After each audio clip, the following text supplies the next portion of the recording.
আপনাদেরকে এখন একটি সহজ একটি জিনিস দেখাবো, এটি আপনাদের অনেক কাজে আসবে।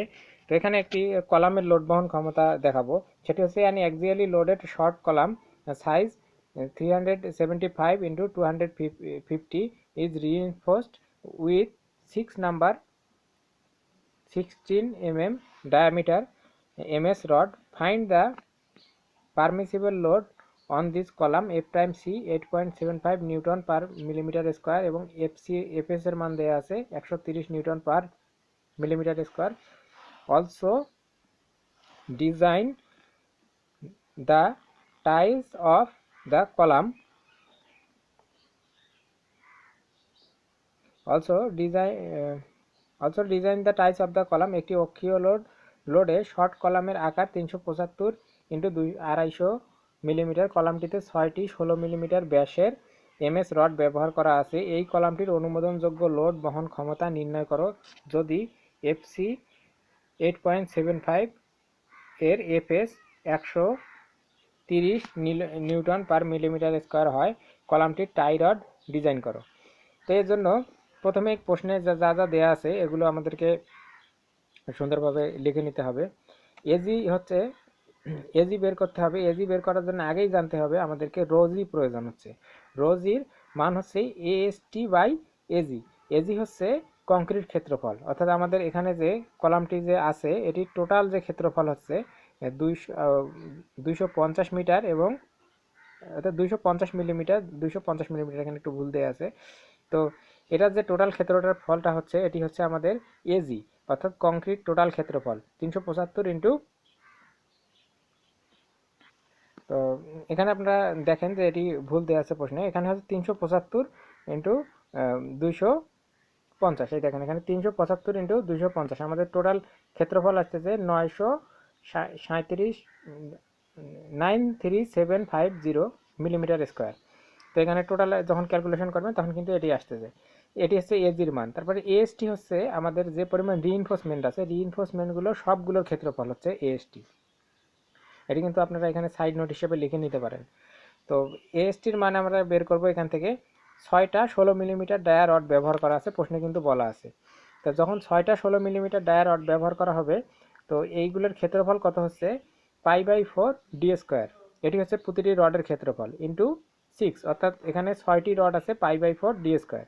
তাহলে π/4 ডি স্কোয়ারের মান হচ্ছে ডি হচ্ছে 16 মিলিমিটার ইন্টু 6 ইন্টু π/4। এখানে টোটাল আসছে 1205.76 মিলিমিটার স্কোয়ার। এটা আসছে আমাদের এএসটির মান। তো এখানে এফসির মান দেওয়া আছে, দেখেন এখানে এফসির মান দেওয়া আছে 8.75 নিউটন, 8.75 নিউটন পার মিলিমিটার স্কোয়ার। এফএস এর মান দেওয়া আছে 130 নিউটন পার মিলিমিটার স্কোয়ার।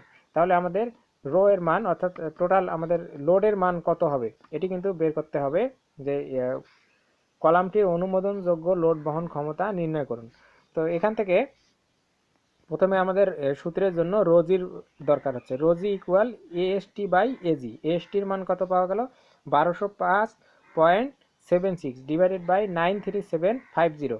এটা হচ্ছে আমাদের রোজির মান। যখন আমরা রোজি এখান থেকে পেয়ে যাব, তো এখন আসি আমরা মূল আমাদের এই অঙ্কে। মূল অঙ্কের ক্ষেত্রে কলামটির অনুমোদনযোগ্য লোড বহন ক্ষমতা, অর্থাৎ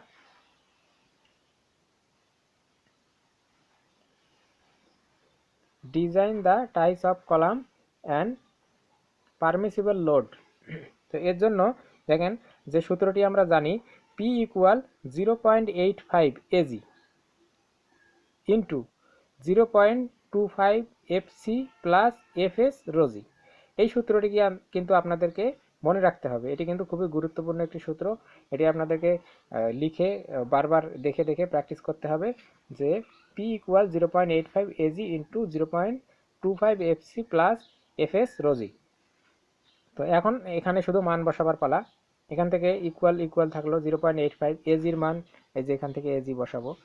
তারপরে এখান থেকে দেখেন যে এজির মান বসানো হয়ে গেল। তারপরে এফসির মান প্রশ্নে দেয়া আছে, যে এফসির মান 8.75 প্লাস এফএস এর মানটি এখানে বসাবো 130 ইন্টু রোজির মান আমরা এখান থেকে পেয়ে গেছি 0.0128। এটি কিন্তু এখানে বসাতে হবে। তো যখন এখানে বসাবেন তখন কিন্তু এখানে টোটাল একটি মান আসবে, সেটি নিউটনে কনভার্ট করলে হয়ে গেল। তারপরে আসে টাই রড ডিজাইন। এখানে যেহেতু প্রশ্নে বলেছে যে আপনারা টাই রড ডিজাইন করবেন, 6 mm ব্যাসের রড ব্যবহারের কারণে ব্যবধান হবে 16 ইন্টু প্রধান রডের ব্যাস ইকুয়াল 16 × 16, এটা 256 মিলিমিটার, 48 ইন্টু টাই রডের ব্যাস, তারপর ন্যূনতম 500 মাপ। সুতরাং 6 মিলিমিটার ব্যাসের rod 250 millimetre centre to centre ব্যবধানে বসাতে হবে। দুই সারিতে ব্যবধান হচ্ছে দুই সারিতে